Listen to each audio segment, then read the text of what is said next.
Murdoch and Tarnush, Seeds of Discord.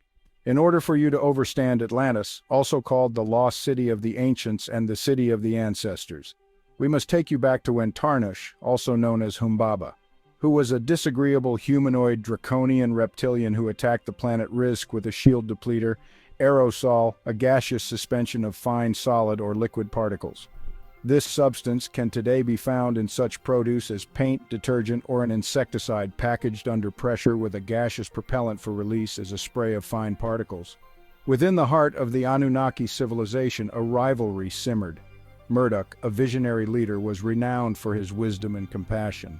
Tarnush, a cunning and ambitious leader, opposed him. Tarnush saw Murdoch's ideals as a threat and began to sow seeds of discord. The Aero-Sol Catastrophe. The planet Rizq, for all its beauty and technological marvels, was not invincible. Its atmosphere, once pristine and vibrant, began to show signs of distress. The three suns that bathed the planet in life-giving warmth also emitted harmful radiation, a constant threat that the Rizqians had long kept in check through their advanced technology. However, years of unchecked industrial growth and a disregard for the delicate balance of nature had taken their toll. The protective ozone layer, Rizq's first line of defense against the harsh radiation of its suns, began to thin, allowing dangerous levels of ultraviolet rays to penetrate the planet's surface. The Rizqian scientists, their alarm bells ringing, discovered a horrifying truth. The atmospheric degradation was accelerating at an alarming rate. The once lush vegetation withered and died, poisoned by the increasingly toxic air. The once teeming oceans grew stagnant, their vibrant ecosystems collapsing under the strain. The very air the Rizqians breathed became a threat to their existence, a silent killer that spared no one, regardless of their social standing or technological prowess. Exodus from Rizq, a desperate gamble. The deployment of Aero-Sol, hailed by Tarnush and his followers as the salvation of Rizq, proved to be a catastrophic miscalculation. Instead of repairing the planet's atmosphere, the untested compound reacted violently with the existing ozone layer, accelerating its deterioration at an unprecedented rate. The skies above Rizq turned a sickly yellow, the air thick with noxious fumes. The once vibrant planet, now teetering on the brink of collapse, became a toxic wasteland, its surface ravaged by violent storms and bathed in deadly radiation. Murdoch, his worst fears realized, watched in horror as Tarnush's ambition plunged their civilization into chaos. The Rizqians, their lifespans now drastically shortened by the poisoned atmosphere, were gripped by panic and despair. Riots erupted in the streets as the reality of their predicament set in. The once harmonious society, now fractured by fear and resentment, teetered on the brink of collapse. Journey to Kessel, Orion, seeking refuge among the stars. The Anunnaki fleet embarked on a perilous journey, their destination Kessel in the Orion constellation. Enki is son of Anu, the most high god of the Anunnaki. One of the families was Enki's family, who became known as the Nadjaru. Enki becomes known as Ptah. Led by Murdoch, his oldest son, they carried hopes for a brighter future. The journey tested their technology and resolve. Powered by Rizq tech energy, they endured space travel hardships. A new generation raised on tales of Rizq's fate, Murdoch guided with wisdom. Anu, his grandfather, gave him control of his Nibiru fleet, emphasizing balance and respect. Atlantis, the third planet orbiting the star Alnilam, beckoned the weary Anunnaki travelers with the promise of a new beginning. As their ships descended, they were greeted by breathtaking vistas, towering mountains, vast forests, and shimmering oceans. The air, fresh and invigorating, carried the scent of pine and salt. Atlantis offered the Anunnaki a chance to rebuild in harmony with nature. Under Murdoch's guidance, they established their new home. As Atlantis flourished, a new generation of Anunnaki emerged, their destinies intertwined with the fate of their adopted home. Among them rose four figures, the sons of Enki, who would shape the course of Anunnaki history and leave an indelible mark on the galaxy. Murdoch, the wise and compassionate leader. The warrior who carried two natures, disagreeable and agreeable. Marduk is also known as Melchizedek, Amen, Adam, Atun, and the angel Michael. Murdoch is Al-Kedar, often translated as the Green One or the Verdant. His second son is named Nergal, the fierce warrior and guardian, who is a Mesopotamian god, specifically of death, war, and destruction. Nergal, the Mesopotamian god of war, pestilence, and death, was known by various names including Meslamtea, Era, Ira, Sharapu, Alad, Ishar, and Great Gugulana. He was also referred to as he who comes forth from Meslam. His third son is Ningishzida, the master of life and healing. He is also called Tahuti, Thoth, Hermes, Jehudi, Zahudi, Tetu, Chikatet, Arlik, Vomalites, Mercurius, Trismegistus, and Lord of the Kamenu. Ningishzida was a Mesopotamian deity primarily associated with vegetation, the underworld, and sometimes war. He was known as the Lord of the Good Tree and was often depicted with serpents or dragons. He was also a guardian of the underworld, acting as a gatekeeper and judge. Thoth, as he was known to the Greeks, also known to the Egyptians as Tahuti, is a deity and an ascended master who was once a priest-king of Atlantis. He is normally portrayed as a man with the head of an ibis in his Neteru depiction. In Egypt, Tahuti was known as the god of magic, wisdom, arts, sciences, the measurement of time, and writing. He was also supposedly known by the name Hermes Mercurius Trismegistus. He is said to have written the Emerald Tablets of Tahuti, the Hermetica, and also the Emerald Tablets of Hermes Trismegistus. The fourth son and the youngest name is Osiris, the keeper of secrets and the bridge between worlds. Osiris is also known as Dumuzid. Osiris, the Egyptian god, was known by several names and epithets, including Asir, Asar, Ausar, Ausir, Usir, Wustir, Wesir, Aser, Usire, Kentiamenti, foremost of the Westerners, and Ptah Seker Osiris. Osiris, which translates to the Mighty One in Egyptian, reflects his powerful and influential role in the afterlife and the natural world. He was also identified with Serapis and in some cases with Dionysus. Dumuzid, also known as Dumuzi, father of Tammuz, was an ancient Mesopotamian deity associated with agriculture and shepherds. He was the first and primary consort of the goddess Inanna, later known as Ishtar and Aset. In Sumerian mythology, Dumuzid was also known as Dumuzid the shepherd, and his sister was Geshtinana, the goddess of agriculture, fertility, and dream interpretation. These four sons, who become known as the Nadjaru or Neteru. Together, these four brothers formed the nucleus of what would become known as the Orion Group, a council of elders dedicated to preserving Anunnaki knowledge, guiding their people's evolution, and safeguarding the delicate balance of the cosmos. The Nadjaru, drawing upon the collective wisdom of their ancestors and their own unique talents, established a new era of peace and prosperity for the Anunnaki. Marduk, his leadership tempered by the trials of exile, continued to guide their civilization with wisdom and compassion, emphasizing the importance of diplomacy, cooperation, and the pursuit of knowledge. Nergal, his strength unmatched, assembled a formidable military force not for conquest but to protect Atlantis and their newfound peace from external threats. Project Ascension, reaching for the divine. The Anunnaki, guided by the Orion Group, sought to transcend their physical existence. Could they achieve a state of higher being? This question ignited their ambition to unlock immortality.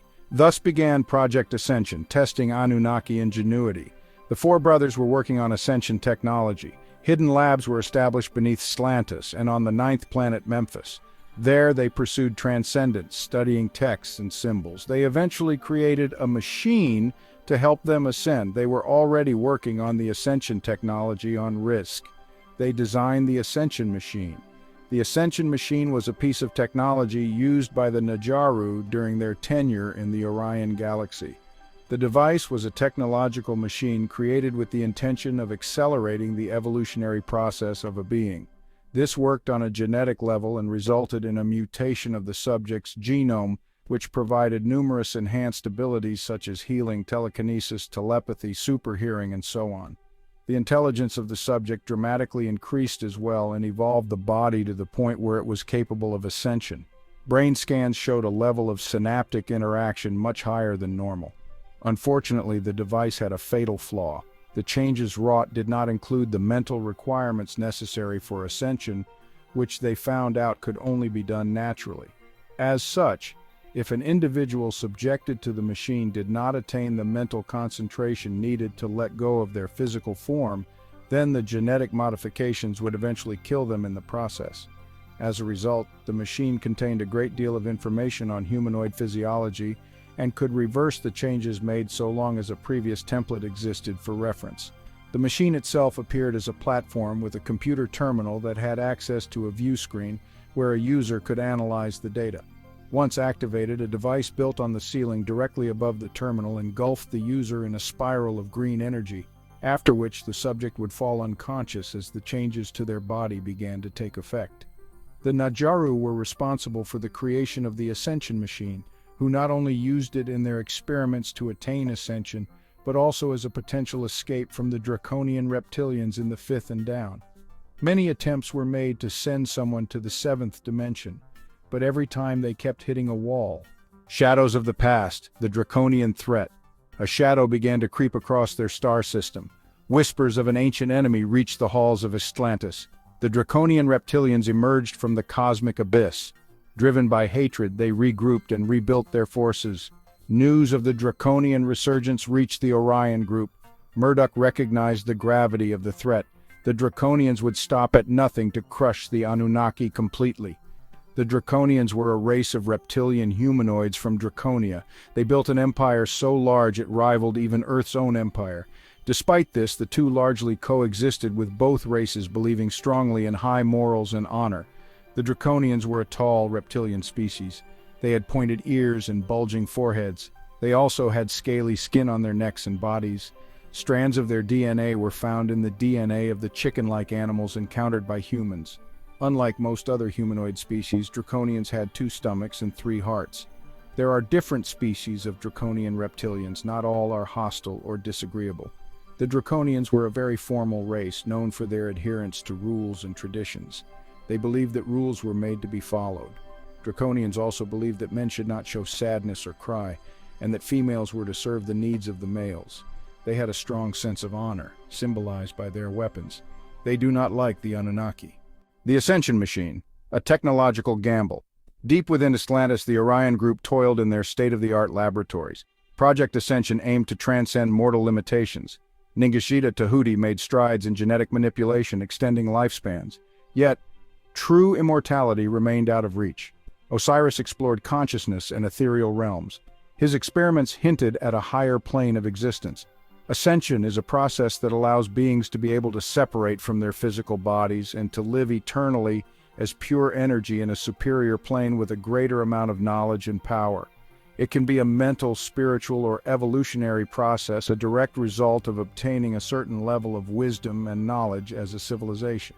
The Rizqians were the first known race to ascend using technology, and some of them, such as Yahshua, attempted to teach the lowers to ascend without the use of technology. Once the brain achieves 90% synaptic activity, they must achieve an EEG of 0.1 to 0.9 Hz, during which they will learn how to convert their body into energy. If they do not achieve ascension before 96% synaptic activity is achieved, the lower functions of the brain will shut down. Ascension can happen in 2 ways, spiritually or evolutionary. Both cases, the physical body of a mortal being will become energy, leaving a heap of empty clothes, and a glowing light being will raise up through the ceiling. From then on, the ascended being tends to take the form of the glowing light being. A being previously or currently ascended can help a mortal ascend. The Anunnaki Yahshua, found in earth myths of Mother Nature, helped to ascend many beings of this form. Ascension can also be a physical process because essentially, ascended beings are still strictly physical. A human who has the ability to use approximately 90% of their cerebral capacity can learn to ascend without much problem, gaining more and more power as a mortal, including telekinesis, until the person reaches this point. This is related to the myth of which the people only use 10% of their brains, with no real justification. Again, this form of ascension does not require the being to be good of heart. Some of the Rizqians that ascended naturally reached this point without the aid of technology. Nevertheless, they also developed the DNA resequencer, a device able to make humans so advanced that they could obtain abilities like telekinesis, telepathy, healing, and more. The Anunnaki possessed advanced technology and knowledge, which they used to create humans, introduce advanced knowledge, and even inspire certain technological advancements seen in modern times. Limits of technology, the veil of the 7th dimension. The Orion group initiated the activation sequence. A low hum reverberated, filling the chamber with otherworldly sounds. Crystals pulsated with vibrant energy, bathing the room in light. The air crackled with static electricity, raising goosebumps. They had unleashed a power that could reshape existence. The first test subject stepped onto the platform. Arcs of energy converged on the platform. With a blinding flash, the test subject vanished. About 9 minutes Earth time went by, then he returns. He said that he passes through the 6th dimension and made it to the 7th dimension. But when he got to the 7th dimension, there was a great firewall. The guardians of the ascended realm wouldn't grant him passage. Echoes of Earth confronting the past. The Orion Group grappled with the implications of their discovery. They found out that their technology didn't work in the 7th dimension. The Ascension Machine could not breach the 7th dimensional barrier. Anomalous readings caught their attention. The machine interacted with an unexpected energy signature from Earth Chi. Intrigued, the Orion Group turned their attention towards Earth. Their ancient records contained fragmented references to Earth. They had visited this world, leaving an indelible mark on its history. The Anunnaki Rizqians, now rebranding as the Nadjaru, wanted to know why they were being blocked. On the final attempt, they were met by the ascended beings who told them they wouldn't be allowed entrance to the 7th dimension without fixing their past. The things they had did on Earth came back to haunt them. They had broken galactic laws that existed before time by upgrading the humans. They also destroyed Earth, Chi, Tiamat several times for their own selfish gain. In order for them to be allowed access to the higher realms, they must go back and fix their past by teaching the humans what they knew. Many of them didn't want to do it because they considered the humans as pets in Lulu Amelu. The first human to be created was called Lulu Amelu, which means primitive worker. The word Amil, meaning worker. The Lulu Amelu were hybrid humans engineered as the first laborers in human history. This intervention in genetics not only marked a turning point for human capabilities, but also altered the future of our species. What consequences did this engineering have on the progression of early civilizations and our evolutionary path? Explorations of these questions can lead us to a better understanding of humanity's origins. The ascended beings showed them what they had did wrong on Earth. The Anunnaki are an advanced humanoid extraterrestrial species from the planet Mothership Nibiru, who came to Earth billions of years ago and constructed a base of operations in order to mine gold after discovering that the planet was rich in the precious metal. The Anunnaki hybridized their species and Homo erectus via in vitro fertilization in order to create humans as a slave species of miners. The Anunnaki were forced to temporarily leave Earth's surface and orbit the planet when Earth's poles shifted, causing the Great Flood, which also destroyed the Anunnaki's bases on Earth. These had to be rebuilt, and the Anunnaki, needing more humans to help in this massive effort, taught mankind to be workers and slaves. The first human beings angered the gods as they multiplied on Earth, and they made way too much noise for Enlil, the brother of Enki. Moreover, as these people increased in number, they began to ignore the gods who had created them. The Anunnaki therefore decided to create a flood that would erase the Homo sapiens from the planet. In the Bible, this is known as Noah's flood. This unfortunate event left a strong mark on the survivors, so tales of it were passed down the generations through word of mouth. As punishment for creating this disaster, the gods were forced by the ascended beings to return on Earth. They were condemned to live on your planet, so some of them set about establishing a new world order for themselves. They also settled among the human survivors and reproduced. Some gods liked the females they had created and chose them as wives. Enoch was born from such a union. When Enoch, a demigod, reached the age of 362, he was taken up to heaven, Nibiru, by his father Enki. He is referred to as Idris the prophet in the Quran, while he is called Enoch in the Torah and Old Testament. His name is Adapha. There was a reason why the Great Flood became known as Noah's Flood. It would redefine humanity's destiny. A new human race needed to be established, and milestones needed to be set. The gods began to rule the people of Earth by dividing the world among themselves. Some gods ruled the Mayan civilization, whereas others ruled the Egyptian, Sumerian, and Babylonian civilizations in the Middle East. Yet others ruled the civilizations that arose around India. The most powerful civilizations then stepped forward and held their positions, just like the USA and Soviet Union during the Cold War. The gods wanted to establish a new world order on Earth for themselves, so the plan was for the Lulu Amulas to serve them. Unfortunately, these servants became as skilled as the gods themselves. The gods then started a power struggle among themselves and attacked each other. By doing these things, they had broken the order. The return, a mission of redemption. Like we said, many Anunnaki didn't want to teach the humans, but the family of Enki, son of Anu, chose to do it. The Orion group, faced with the unexpected consequences of their actions, convened a council of their wisest and most experienced leaders. The atmosphere within the Grand Council chamber was heavy with a sense of gravity, a recognition that the fate of their civilization and perhaps even the future of Earth itself hung precariously in the balance. The echoes of their past misdeeds on that distant world reverberated through the chamber, a stark reminder of the devastating consequences of their interventions. The first to volunteer was Murdoch and then Tahuti. Then the rest of the whole family joined in. They all chose to come back to Earth and teach the humans. But there was one catch: they would have to incarnate as a human and live as a human. Murdoch, his wisdom tempered by millennia of experience and the weight of countless decisions, addressed the assembled council. His voice, normally calm and reassuring, carried a hint of weariness as he outlined the challenges they faced.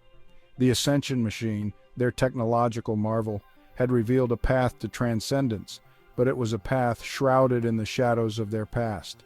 To unlock the secrets of the seventh dimension, to achieve their long-sought-after ascension, they would need to confront the consequences of their past actions and seek reconciliation with the people of Earth. And so, the Orion group, their hearts heavy with the weight of their history and their hopes pinned on a brighter future, set in motion a plan as daring as it was audacious. They would return to Earth not as conquerors or deities, but as humble seekers, their arrival cloaked in secrecy to avoid disrupting the delicate fabric of human society. They traveled in their new upgraded ships called Slantis Fleet. The original ships like this were built billions of years ago by the Anunnaki. It's a city-sized ship built by the Anunnaki before they left the Pegasus Galaxy to come to the Milky Way Galaxy. The Nadjaru, their hearts heavy with the weight of past transgressions, arrived on Earth with a newfound sense of purpose. Their mission to guide humanity's evolution, to nurture the seeds of potential they recognized within this young and vibrant species. Yet their arrival was not without its challenges. Earth, still in the early stages of its development, presented a harsh and unforgiving environment. The Nadjaru, their bodies accustomed to the comforts of their technologically advanced civilization, found themselves ill-equipped to navigate the planet's untamed wilderness and unforgiving climate. To ease their burden and accelerate their efforts to reshape Earth in their image, the Anunnaki, now called the Nadjaru, led by Enki, now known as Ptah, embarked on a daring and controversial project, the creation of a new breed of beings, a direct seed to serve as their intermediaries, their hands in this ambitious endeavor. These beings, a fusion of Anunnaki, Nadjaru bloodline, and earthly motherline, would become known as the Gibborim to play a pivotal role in shaping the destiny of both species. Gibborim is a Hebrew word meaning mightiest or heroes. When they arrived, they first went to the center of Earth and started teaching. They set up the halls of Amenti in Shamballah, which is the capital in the center of Earth. The halls of Amenti are described as a spiritual domain, a place of judgment or necessary change, or a dimension where souls undergo a process of purification and enlightenment before continuing their path. They started a priesthood called the Order of Amenti, which later became the craft of Amen-Ra, and also the ancient mystic order of Melchizedek. The four brothers Murdoch, Tahuti, Nergal, and Osiris began teaching and training the humans. Tahuti spent hours on hours writing books about the Anunnaki knowledge, loading it into the supercomputer called Mech in the center of Earth so he could teach the humans. This became your first textbooks. Tahuti and Murdoch also created a printing press to make many copies of the books to send them to all the schools. Once they set up the schools in the center Earth, then they came to the surface and started setting up temples, which became your pyramids and other ancient temples even in the Grand Canyon. Tahuti came up with the idea to set up a center point on the surface to spread the information. They would establish a base of operations, a beacon of knowledge and enlightenment, a place where they could share their wisdom and technology with those deemed worthy. those who demonstrated the potential for greatness and the wisdom to wield it responsibly. Their chosen location was a continent strategically situated in the Atlantic Ocean, a landmass steeped in the Earth's own mythological history, a place where the echoes of their past presence still lingered in the whispers of the wind and the crashing of the waves. Here, they would build a city in the ocean depths, a testament to their architectural prowess and their deep connection to the planet's lifeblood. This city, a beacon of hope and a testament to their commitment to redemption, would be christened Atlantis, a name whispered in reverence by generations to come. This became the lost continent of Atlantis. They used the advanced city-sized ship as a power station, and inside the city ship there were huge libraries and laboratories. They had all the Anunnaki knowledge on file and most of the DNA files for most of the galaxy. Many other good extraterrestrials later joined in to help Enki's family teach the humans. In the city of Atlantis, they trained the masters and then sent them out to take over the schools they had set up. The people who were trained at the city of Atlantis by Tahuti and his brothers became known as the Atlanteans. Tahuti also set up the city of the gods, Teotihuacan.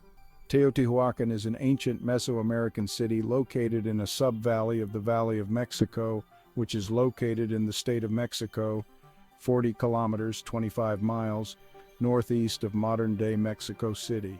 As the Lulu Amelu toiled under the watchful eyes of their Anunnaki creators, a parallel narrative unfolded deep beneath the Earth's surface. Shambhala, a hidden city of myth and legend whispered in hushed tones by mystics and seers throughout human history, served as a sanctuary, a place where the Nadjaru could retreat from the harsh realities of the surface world and reconnect with their ancient heritage. Within the heart of this subterranean realm lay the halls of Amenti, a repository of knowledge and wisdom, a testament to the Nadjaru's enduring legacy and their enduring connection to the planet they had chosen to guide.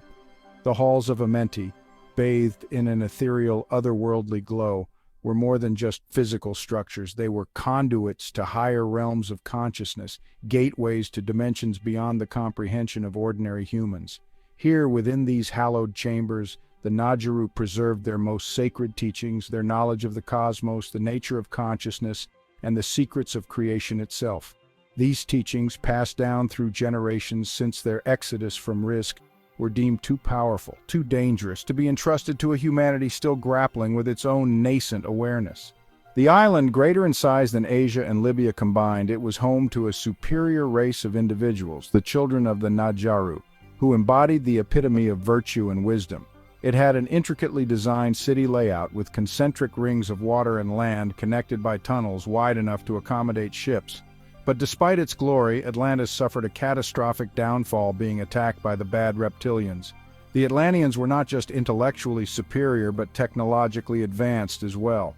They posit that the city possessed futuristic technology. Atlanteans used crystals for energy production. Atlantis was located close to the Bermuda Triangle. Atlantis and the lost city of El Dorado are the same. The conflation of the golden city of El Dorado and Atlantis stems from their shared status as lost grand civilizations. The inhabitants of Atlantis were themselves extraterrestrials who had bred with humans and made children. The four sons of Enki made many children with the humans. Some think now Atlantis lies beneath the ice of Antarctica. They believe that a rapid pole shifts around 9,600 BC caused Atlantis to move to its current icy location. Atlantis was not just a city or an island, but a continent, the same size as Antarctica. In fact, Antarctica resembles it close. Atlantis is portrayed as a peaceful utopia where war and conflict were unknown, and its citizens lived in perfect harmony. Atlanteans as virtuous and noble in their early days, they're also portraying them as a formidable military power that waged war on other nations. The Atlanteans became morally corrupt, and their society's initial virtue and wisdom deteriorated, ultimately leading to their downfall. The ocean's depths hold countless secrets lost to time and swallowed by the waves. Ancient tales whisper of mighty civilizations, swallowed by the very waters that once cradled them. Of these legends, none capture the imagination quite like Atlantis. A beacon of knowledge, a testament to human ingenuity, and a cautionary tale of hubris and destruction. Atlantis has captivated storytellers and historians for millennia. Imagine a city of shimmering towers rising from the ocean depths, bathed in the warm glow of a strong sunset. This was Atlantis, the pinnacle of the Anunnaki's ingenuity, a testament to their escape from a dying world. Driven from Rizq by an ecological catastrophe, the Anunnaki sought refuge on Earth, bringing with them their advanced technology and a glimmer of hope for a new beginning.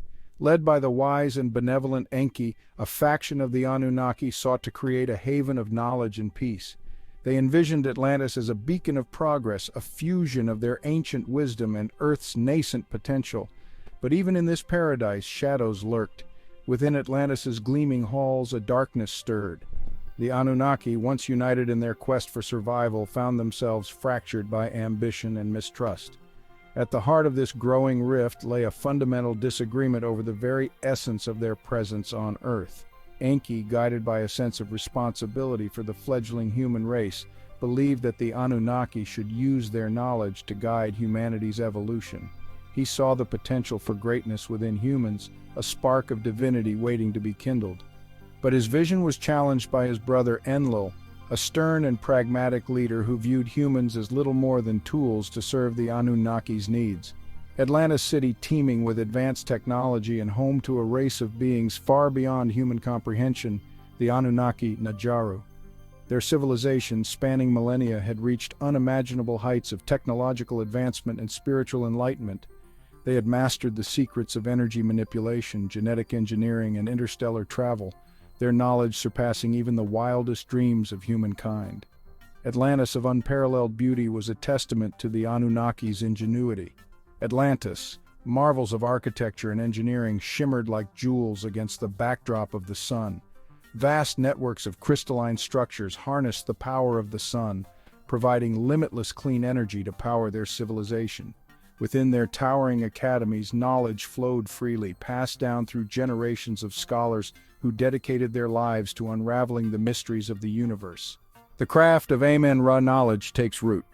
As the Anunnaki settled into their roles as humanity's silent guardians, they recognized the need for a more structured approach to their teachings. The Lulu Amelu, while strong and capable, lacked the intellectual capacity to fully grasp the complexities of Anunnaki knowledge.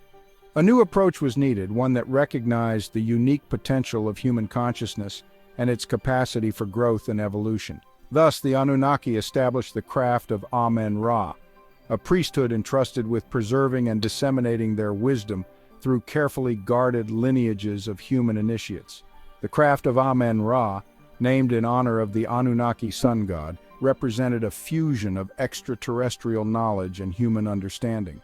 The Anunnaki, their identities concealed behind the masks of priests and priestesses, established temples and sacred groves, places of power aligned with the Earth's energy grid where they could impart their teachings to those deemed worthy. These initiates, carefully selected for their intelligence, compassion, and spiritual potential, became vessels for the Anunnaki Legacy, carrying the torch of enlightenment into the burgeoning human world. As a result, the god Marduk approached Abraham, a descendant of Noah, and met with him. Marduk was the son of the god Enki, who created man. In Sumerian, Enki is called Ea. The story then goes as follows. Marduk tells Abraham that if he shows obedience to Marduk and follows his orders, the worldly kingdom will be granted to him. Abraham became a part of the craft of Amen-Ra, hence the name Ab-Hart-Ra, as in Amen-Ra and Ham dark skin. Abraham became a part of the ancient mystic order of Melchizedek. Atlantis, the city of 32 masters.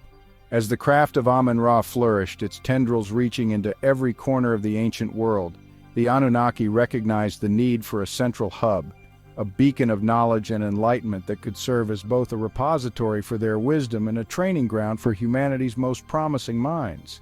And so, from the depths of the Atlantic Ocean, they raised the legendary city of Atlantis, a testament to their architectural genius and their enduring connection to the planet's lifeblood.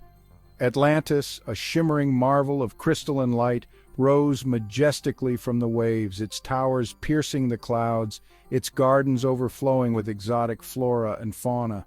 Powered by an intricate network of crystals that harnessed the Earth's telluric currents, the city hummed with an otherworldly energy, its very atmosphere charged with a palpable sense of wonder and possibility. Within its gleaming walls, the Anunnaki, their true identities concealed behind human guises, established academies, libraries, and laboratories that surpassed anything the world had ever seen.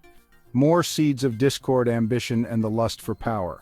For generations, Atlantis thrived, a beacon of enlightenment amidst a world still shrouded in the mists of prehistory. The Anunnaki, their wisdom guiding humanity's development, watched with a mixture of pride and apprehension as their students surpassed their expectations, their minds blossoming with the thirst for knowledge and the potential for greatness. Yet, even in this paradise, the seeds of discord, sown long ago in the hearts of their creators, began to take root, threatening to unravel the delicate tapestry of Atlantean civilization. The Anunnaki, despite their best intentions, were not immune to the temptations of power. The echoes of their past, their fall from grace on Rizq, still haunted their collective memory, a constant reminder of the devastating consequences of unchecked ambition. Yet old habits die hard, and within the corridors of power, whispers of discontent began to surface, fueled by a resurgence of the very vices that had led to their downfall. The Great Cataclysm, Atlantis submerged. The tension within Atlantis, once a subtle undercurrent, erupted with the force of a tidal wave. The Anunnaki, their unity shattered, found themselves divided into two warring factions, their ideals clashing like thunderstorms over the once serene city. On one side stood Marduk and his followers, their hearts heavy with the weight of their responsibility to guide humanity towards a brighter future. On the other side stood a coalition of ambitious and power-hungry Anunnaki, their eyes blinded by the allure of dominion and their hearts hardened against the plight of those they deemed inferior. The conflict, once confined to heated debates within the council chambers, spilled onto the streets of Atlantis, turning brother against brother, friend against friend.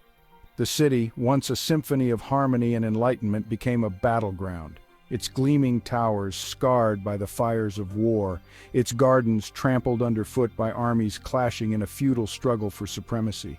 The Anunnaki, their advanced technology turned against one another, unleashed weapons of unimaginable destructive power, their actions threatening to unravel the delicate balance of nature itself. Sometime later, during the war with the draconian reptilians, several reptilians' hive ships destroyed most of the Anunnaki colonies until Atlantis was all that was left. Hive ships went to Atlantis and started the first siege of Atlantis. The Anunnaki managed to defeat each wave of hive ships, but they were impossibly outnumbered. The ancient council decided to submerge the city underwater in the Atlantic Ocean to protect it from reptilians' attacks and intrusions. The reptilians sunk the landed pad of Atlantic, which was the power station. Some say the city being swallowed by the sea as punishment for the Atlanteans' wickedness on order of Enlil. Some say when the other Anunnaki, mainly Enlil's side, came back on the next Shar and saw how advanced the humans were getting, they decided to reset them back. Some say Alaluanu's brother dropped the location to the draconian reptilians. The reptilians also attacked the Anunnaki Nadjaru bases they had set up in the city of Mu from the visiting extraterrestrials who were helped them on this mission of teaching them human. Mu is a lost continent, also known the land of Mu, with sister land to Atlantis. It's also land of Lemuria, who asserted that it was located in the Pacific Ocean before its destruction. What left of the city of Mu is Hawaii. Legacy of the fallen city, whispers in the wind. The world, reeling from the cataclysmic events that had reshaped its continents and extinguished countless lives, slowly began to heal. The oceans, receding from their rampage, calmed, their depths swallowing the remnants of a civilization lost. Atlantis, the once proud city of enlightenment, vanished beneath the waves, its memory fading into the realm of myth and legend. Yet the Anunnaki's legacy, like a whisper on the wind, persisted, carried on the winds of time and woven into the fabric of human consciousness. Scattered across the globe, the survivors of the Great Flood, their memories fragmented and their minds scarred by the trauma of loss, struggled to rebuild their shattered lives. They carried with them, often unknowingly, the seeds of Anunnaki knowledge passed down through generations of oral traditions, encoded in their myths and legends, and embedded deep within their genetic memory. The Anunnaki, though absent from the physical realm, continued to influence the course of human history, their presence felt in the sudden leaps of consciousness, the inexplicable advancements in knowledge, and the enduring quest for meaning and transcendence that has defined the human spirit since the dawn of time. The search for Atlantis, a quest for truth. Centuries turned into millennia, and the legend of Atlantis, far from fading with time, took on a life of its own. Scholars, philosophers, and explorers, their imaginations ignited by the tantalizing fragments of ancient texts and the enduring power of myth, embarked on quests to uncover the truth behind the legends. Was Atlantis a real place, a physical city swallowed by the sea, or merely a metaphor for a lost golden age, a reminder of the cyclical nature of rise and fall that seems to govern human affairs? Plato, the Greek philosopher, provided the most detailed account of Atlantis in his dialogues, Timaeus and Critius, describing it as a powerful and advanced island nation that had existed thousands of years before his time. He wrote of its magnificent architecture, its advanced technology, and its tragic downfall, punished by the gods for its hubris and moral decay. Plato's account, though dismissed by some as allegory or philosophical thought experiment, sparked centuries of debate and speculation, fueling the imaginations of countless individuals drawn to the mystery of the lost city. The Anunnaki Legacy echoes in the present. The Anunnaki cast a long shadow over humanity's consciousness. Their legacy shapes our understanding of ourselves and the cosmos. Whispers echo through time, reminding us of our intertwined history with other intelligent beings. In science, the Anunnaki's influence is felt in the quest to unravel DNA mysteries. Some theorize their advanced genetic engineering played a role in human evolution. Their interventions may explain leaps in human consciousness and abilities. Atlantis, a reflection in the mirror of time. The tale of Atlantis, from its origins on the distant planet Rizq to its watery grave beneath Earth's oceans, is a saga that transcends time and space. It is a story woven from the threads of ambition and destruction, wisdom and hubris. As we gaze back through the mists of time, we see in Atlantis a reflection of our own aspirations and our own capacity for both greatness and folly. Atlantis stands as a poignant reminder that even the most brilliant civilizations are not immune to the corrosive effects of internal strife. The quest to uncover the truth behind the Atlantis legend has captivated imaginations for millennia. From Plato's vivid descriptions to countless expeditions, the pursuit of Atlantis symbolizes the search for lost knowledge and hidden truths. The true value lies in the journey itself, expanding our understanding of history. It challenges us to reconsider ancient civilizations and their connections. The quest to uncover the truth behind the Atlantis legend has captivated imaginations for millennia. From Plato's vivid descriptions to countless expeditions, the pursuit of Atlantis symbolizes the search for lost knowledge and hidden truths. The true value lies in the journey itself, expanding our understanding of history. It challenges us to reconsider ancient civilizations and their connections, embracing our cosmic heritage. The tale of Atlantis, born in the stars and culminating in the depths of our oceans, is ultimately a story about us. It speaks to the enduring power of myth and the cyclical nature of civilizations. Our history is far more complex and intertwined with the cosmos than we ever imagined. We are products of a legacy woven from countless cultures and civilizations.